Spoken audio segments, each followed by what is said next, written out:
Подготовка у нас идет на высшем плане. Ребята все знают, что вот Ахапсагай у нас самая высшая игра Манчара, как Олимпиада получается у нас. И все деревни, там, улусы подготавливаются, все начальство работает над этим, чтобы своих спортсменов, своих ребят подготовить. У нас тоже руководство очень поддерживает. И мы тоже хотим, чтобы на своей земле как бы хорошо выступить. Над этим работаем каждый день. Вечером после работы у нас все постоянно работают. Ну, рабочие, вот, спортивные ребята все. Кто-то учится, школьники тоже вместе с нами тренируются. Я не могу сказать, что кто-то первое займет, там ребята все хотят первое место занять.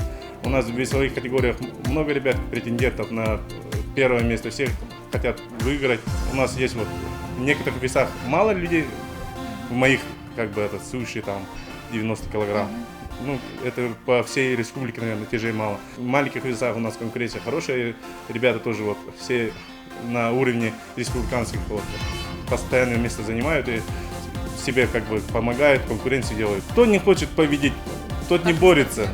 Каждый, кто своим видом спорта занимается, хочет первое место занимать. А как я тренер, хочу, чтобы мои ребята тоже место заняли. И сам как бы это, как его, мат не упасть как бы лицом.